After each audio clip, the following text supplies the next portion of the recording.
Hello everyone.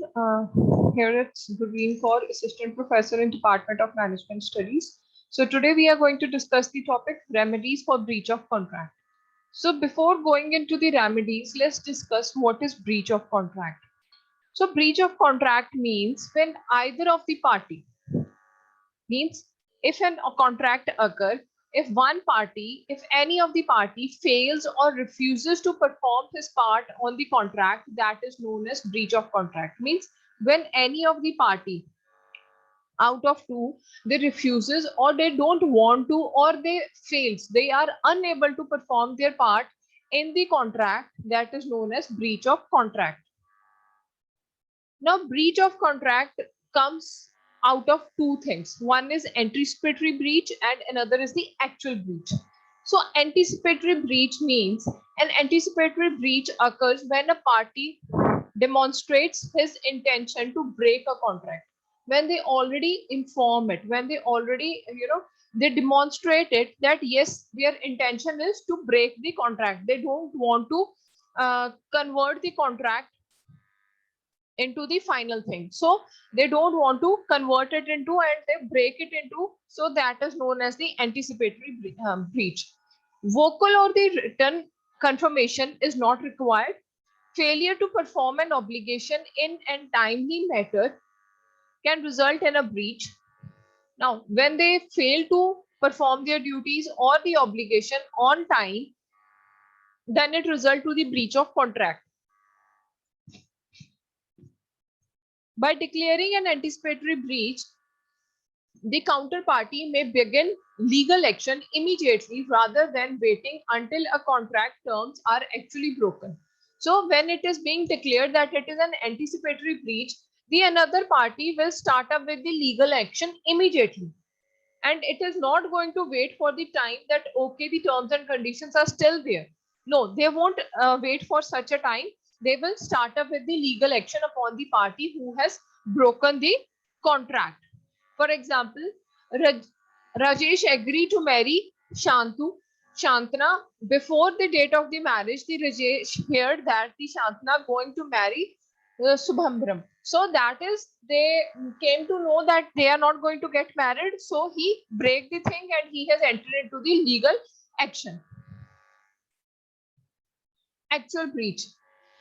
This may take place in any of the two conditions.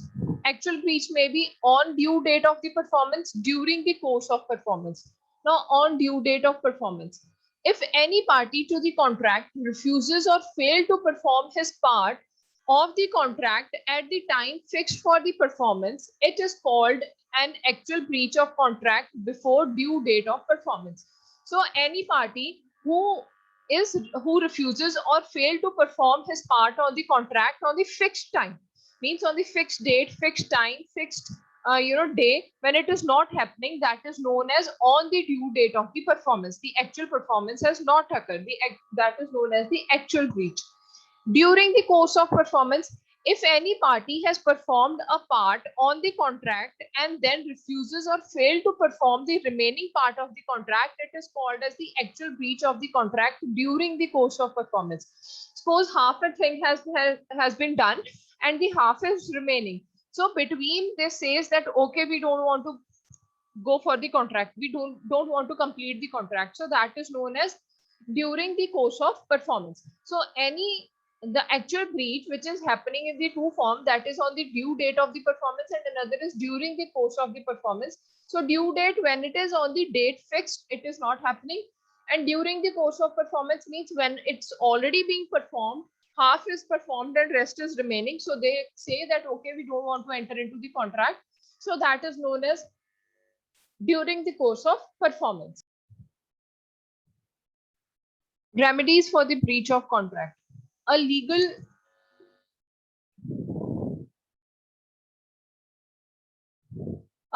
remedy is a court order that seeks to uphold a person's right or to reduce or to redress a breach of law.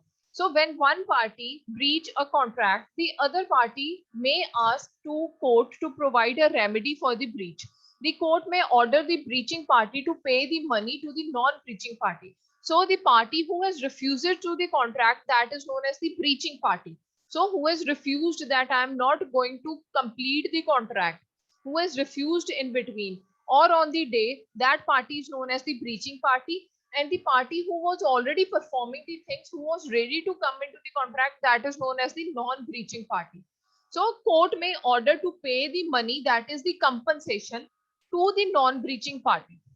So court will order to the breaching party to pay the compensation to the non-breaching party.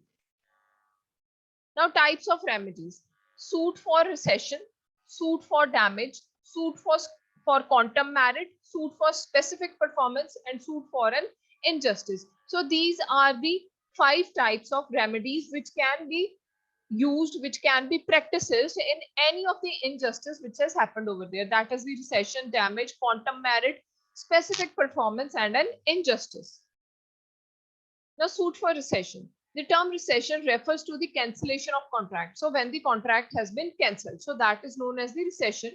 In such a case, if one party have broken his contractual relationship, the other party may treat the breach as the discharge and refuses to perform his part of performance. So that is when one party has broken the contract, the contractual relationship. Now the other party may treat it as a breach and can refuse for the performance for the same. Thus, in such a recession of the contract, the aggrieved or the injured party is discharged from all his obligations of the contract. So, the party which has been discharged, the party which has been aggrieved or the injured party, that is discharged from all his obligations of the contract. So now he is not at all reliable. Now he is not at all liable to perform his duties to the another party. So who is not at all liable? That is the injured party. That is the party which has been breached. So that is the non-breached party. So non-breached party is not going to perform his remaining obligations because already the contract has been broken. Next.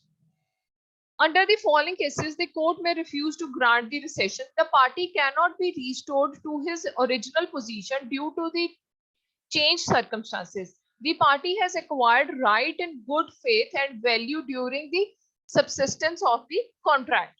Only one party, only a party of the contract is residing, and his part cannot be separated from rest of the contract. But if a person rightfully resigned, he is entitled to compensation for any damage which has been sustained through non-fulfillment of the contract by the other party. So if any of the person rightfully resigned, he is entitled to the compensation for the any damage which has happened to him. So when it is being done willfully, so that will the damage will not be given, but when it is being resigned, when it is being decided upon, then he is entitled for the compensation of the damage which has been happened to him. So whatever is being fixed as the compensation, that will be paid to that non-breaching party upon the non-fulfillment of the contract by the other party. Example: A contracts to supply 10 kg of the tea leaves for rupees 8,000 to B on 15th June.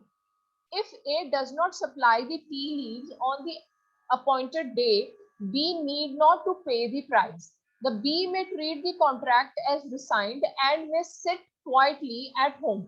B may also file a suit for recession and claim the damage. So that is known as breach of contract. So the breach of the contract when A don't supply to B. Second part, suit for damage. The damage are a monetary compensation allowed to the injured party for the loss or the injury suffered by him as a result of the breach of contract. So any damage which has been happened to the non-breaching party because of the breach of the contract, that will be the monetary compensation which is paid to him. The damage would be the monetary compensation. The fundamental principle underlining the damage is non-punishment, but to compensate the aggrieved party the loss suffered by him in the original position as he would have been done. So the fundamental principle of underlining is the damage to the non-punished. So the person who is breaching the one, he will be punished for the same. And what will be the punishment? He is going to pay the damage that would be in the form of the monetary compensation to the party which is non-breaching one. So if as A has breached B, so A will be paying the compensation part, that is the monetary compensation part, to B for breaching him. Now the rules regarding the damage must naturally arise in the usual cause of the things for such breach. That is, the damage must be appropriate, must be proximate and direct consequences of the breach of the contract. The aggrieved party must have suffered the damage by the breach of the contract. The damage are avoided to the compensate the loss caused by the party, but not to punish the party at the default for the breach of contract. The amount of the damage can be decided at the time of the agreement by the mutual consent of both the parties. Now, first and the foremost condition is that the damage has been arised out of the casual thing. It was happening naturally, and the damage has been happened over there.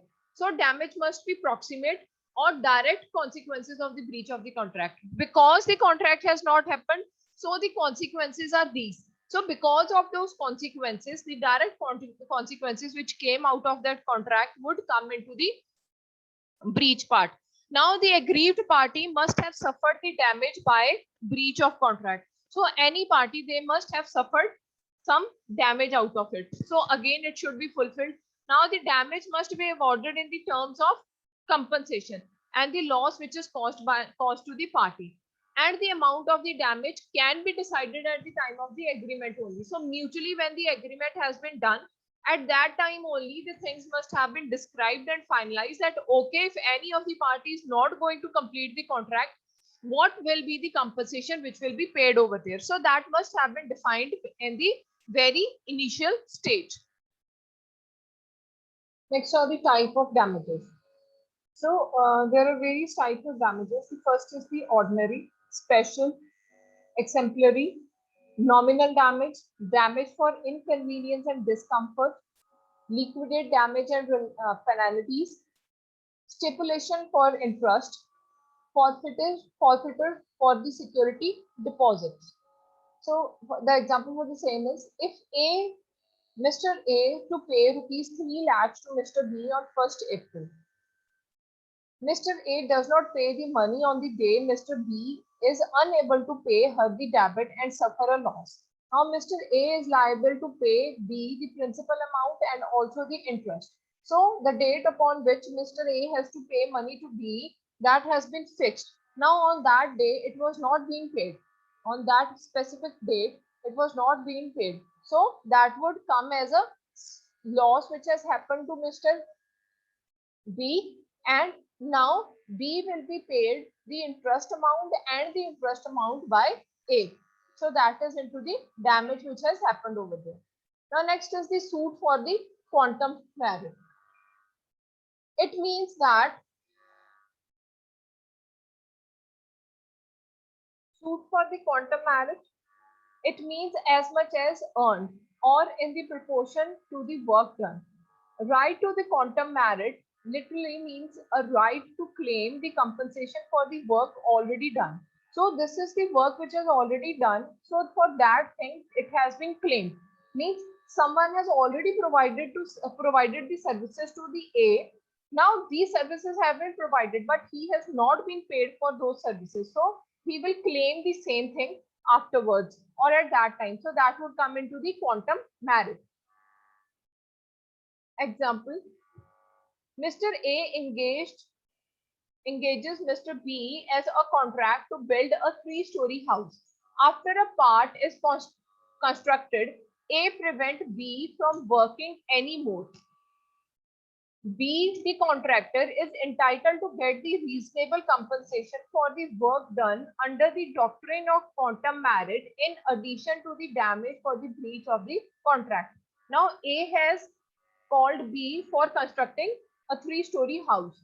Now, in between only, the A has stopped B from working over there and has been not paid. Now, B is going to claim his damage under the condition of doctrine of quantum merit that he will be paid for the damage which has happened to him. Means whatever he has done and whatever he has, the things are remaining, he has to pay for the same. So that is under the quantum manner. The work which has already been done for the same thing, the damage will be claimed.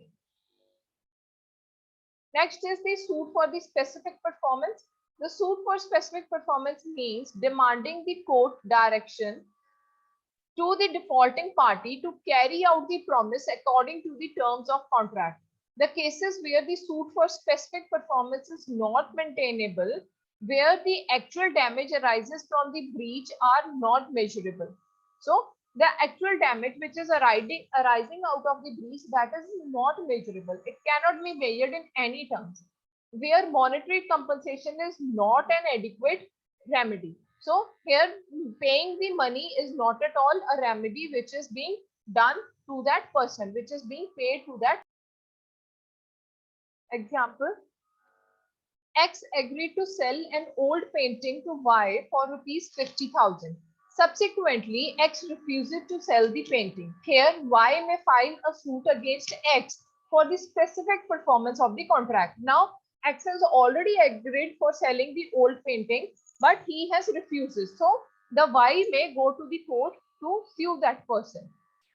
Next is the suit for injustice. It means demanding the court stay order. Now, when we are going to demand the stay order upon the property, upon the land, upon the construction, anything it may be, an order of the court which prohibits a person to do a particular act. So, this stay order helps a person to stop anyone from doing some particular kind of act. A party to a contract does something which has presumed not to be done. The court may issue an order prohibiting him from doing something. So, which he want to do, but it is being prohibited. He has been stopped for the same. Now, A singer contract with B, the manager of the theater, to sing at his theater for 1 year and to abstain from singing at any other theater during the theater. She absent himself. B cannot comply A to sing at his theater, but he may sue him for injunction restraint from her singing at the other theaters. G agreed to take the whole of the supply of the electricity from a certain company. The agreement was held to import a negative promise that he would take none from the else. He was therefore restrained by an injunction by buying the electricity from any other company. So, when one party has already entered into a contract with the another party, and it has been decided that you are not going to make the same contract with anyone else, but they are making the contract with anyone else, then it could be an injustice which is happening over there, and the person will be breached for the same. The person will be paying for the same. So, these all are the remedies for the breach of the contract and the types of damage which are occurring over there. Thank you everyone and for the patience listening. Thank you. So next we are going to start up with the indemnity and guarantee. So indemnity basically deals with a contract by which one party promises to save the other party for any loss caused to him by the conduct of the promiser himself, or by the conduct of any other person. So indemnity basically come into the picture when one of the party promises to save the other party. Means we have two parties. So one party is promising to save the another party for any loss which has been caused to him due to the conduct of the promise. So that will be paid by the another party to him. So that would come into the contract of indemnity. Now, what are the essential features, the essential things which are required in the indemnity? There must be always two parties. Yes, obviously, contract will only happen when two parties are there. A contract of indemnity may be expressed or implied. Now, that may be either expressed, it may be expressed in terms, or it may be implied. It is happening over there. This contract of conduct is subject to all the rules such as free consent, legality of object. Now, free consent means both the parties, they are free to give their willingness to come into the contract. So, free consent is there, and legality of the object is there, means the legal conditions are already being binded over there. So legality of the object is also over there. A contract of indemnity is enforceable only when the promisee suffers a loss on the happening which is unknown. So the loss has been happened to the promisee and he is facing some losses just because of the things which has been promised by the contract. So which has been performed because of the contract. So a contract of indemnity is enforceable only when the promisee suffers. When a person suffers some losses because of the contract which has been done by the another person. So the consideration in the contract of indemnity is essential to enable the indemnity holder's claim. So that is an essential feature. So consideration in the contract of the indemnity is essentially only enable the indemnity holder to claim it for the damage which has been happened over there. So right of indemnified, all damages which he might comply to pay in any suit. So it will be, if all the damage is there, so it will be complied to pay for the same. All costs which he may be complied to pay in any of the suits. So he may be or he is going to comply to pay for the same for any of the cost. All sum which he may be, which he may have paid. So the sum which he has already paid, that would be deducted and the remaining part will be paid for the same. So that would be the right of the indemnified. Now, right of damage. The object to the damage is to compensate the injured party. So here basically we will be talking of that damage which is to be compensated by the injured party. Injured party means a party who has gone into the losses. It arises only when there is a breach of the contract committed by one party. So this will happen only when one party has refused to come into the contract at the time of the contract or during the course of the contract. Damage may be measured beforehand. So the damage, first the damage must be measured, that how much damage has happened, and as per that damage the loss is to be paid to the same party, the party who has come into the injured one. Right to the damages. The object of the damage is to compensate the injured party. It arises only when there is a breach of the contract committed by one of the party and the damage may be measured beforehand. Next would be the contract of guarantee. It is a contract to perform the promise or discharge the liability of a third person in case of his default. So the guarantee would come, means one person is going to take the guarantee of the another person, means there is a contract between A and B and C is the person who is coming over there to take the guarantee of B. So C is going to take the guarantee of B. Now here the third party is involved over here, and when it is being default, when it is a case of the default, that means the guarantee was not being over there. So it is a contract to perform the promise or discharge the liability of a third person in case of his default. So when one person is being defaulted. Surety, a person who gives the guarantee. So that person is the surety one.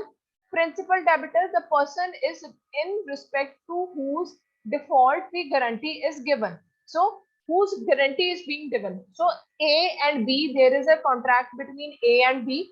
So for B, C is giving the guarantee. Now B is the principal debtor over here. So B is the principal debtor over here.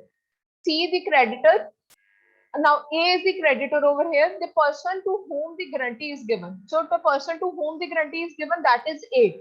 I'm again repeating, A and B are the two parties between which the contract has happened. And C is going to take the guarantee of B. Now C is the surety over here, B is the principal debtor over here, and A is the creditor over here to whom the guarantee is being given. So essential of the contract of guarantee. A contract of guarantee is just like any other contract which may either be oral or in written. So this may be a guarantee which is given to the party, which may either be the oral guarantee or it may be the written guarantee. Next is the tri-party agreement. It will be an agreement between the three parties. Secondary liability will be there. Existing liabilities would be there. Secondary liabilities means other liabilities. Existing liabilities means all the conditions which are over there, means what he has to pay, what he has to give in return. The promise to pay must be conditional. Now the promise to pay must be conditional, that within this time he is going to pay. Otherwise such and such action will be taken, or otherwise such and such things are going to happen. Consideration, something in return must be there. Competency, the contract is being competent, it is being competent to happen or not. And consent, the consent is given by the another party on his own willingness, so that is the consent. Next is the specific guarantee. A single transaction is the guaranteed, comes to an end when the transaction is complete. So a single transaction come into the guarantee when the transaction has been completed. Cannot be revoked by the surety. So the surety cannot revoke it. It cannot cancel it. So that would be into the specific guarantee. Surety is the person who is going to give the guarantee. So he cannot revoke this thing. A series of the transactions are guaranteed, extended over the whole series of the transaction. Now, a guarantee is going to happen. Suppose A is going to give money to B against the gold which the B has kept over there with the A, and C is going to take the guarantee of B. Now, this transaction is going to happen until that person keep on completing with the transactions. So transactions are being given over there, and these things would happen over there. So it is extended over the whole series of transactions. It can be revoked as the future transaction. So it can be revoked whenever the future transaction is going to happen. Means one thing is completed and another transaction is going to start, means the separate one. So it will be continued, it will be revoked when one of the thing has already completed, it has been closed, and the second thing is going to start with. Now kinds of guarantee may be either retrospective or prospective, may be specific or continuing, a part of the whole debit or for the whole debit subject to a limit, may be an asserted debit, absolutely or conditional guarantee, limited or unlimited guarantee. So these are the different kind of guarantee which it may be giving over there. So prospective would be when the guarantee is given for one specific thing to happen. Now maybe specific or continuing, it will be only for one transaction, one specific thing, or it may continue. Means every month the person is going to pay the interest for the same. Yes.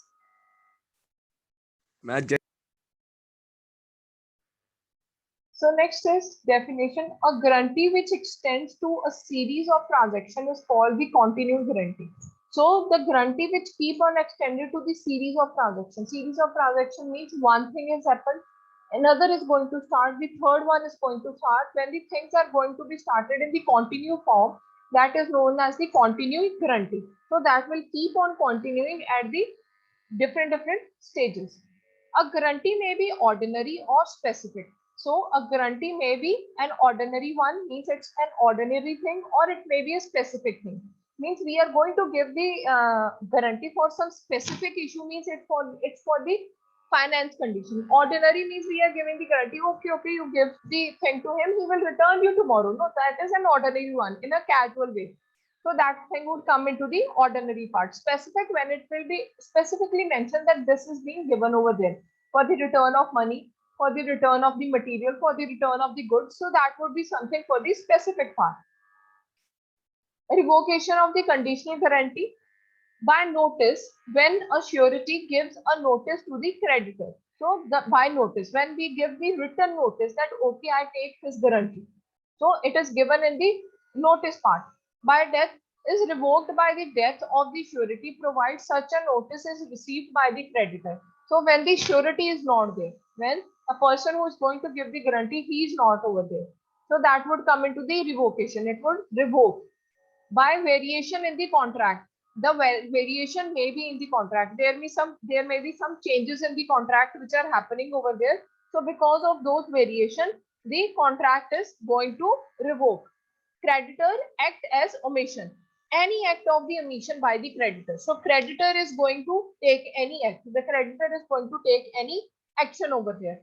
Next is the novation, when the parties agree to complete it up. When the parties, they agree that we are going to close it out, so then again there will be the revocation of the continuing guarantee. So when any of the party, they agree to revoke it. Now, what are the rights of the surety? The person who has given the guarantee, what are those rights which a person is having against the creditor? Ask the creditor to sue the debtor. Now he can take his rights. Suppose B is not agreeing to C to complete the task. Now C can say to A that okay, you sue this person. He is out of my control. I have taken his guarantee, but he is not obeying me. So you sue him. You take him to the court. Against the principal debtor, a surety is entitled to every remedy which the creditor has against the debtor. Now he is having a surety to remedy for entitled for every remedy with the creditor against the debtor. So that person is going to take the remedy for the creditor to happen over there. Against the co-surety, if any of the another person is there, means four parties are there, two of them are giving the guarantee, so that would be into the against the co-suits when two or more persons guarantee the same debit jointly. So when there are two guarantors, two persons who are taking the guarantee. Now against the creditor, ask the creditor right of the suit against the creditor. Now this was right of the suit in journal.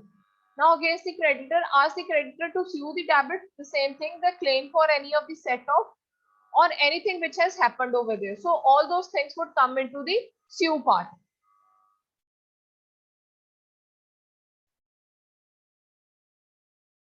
Next thing would come as right of the surety against the principal debtor. So earlier we have done with the creditor, now the principal debtor.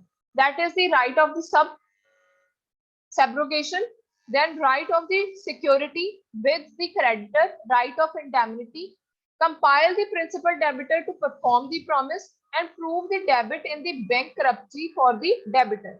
Now right of the subrogation, he can go for the debtor part. He can use his right that okay, he is bankrupt and I'm going to take an action against him. I've taken your guarantee, why are you not performing it? He can take that person to the court. It may be indemnity part, it may be entitled for the compensation, it may be taking that person to the court. All those things would consider into the principal debtor, right against the principal debtor.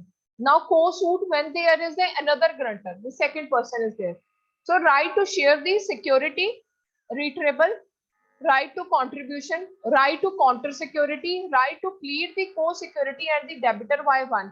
So whatever rights which the one grantor was having, the same right will be taken by the another grantor also. So he has the right, he has to share the things also. He has to share the things also. He has to complete up with the all the rights which are having over there. He has to done with the contribution part also. So all those things would come over there and he will be plead for the co-security and the debtor of one suit. So that thing would come into the right of the surety against the co-suitor.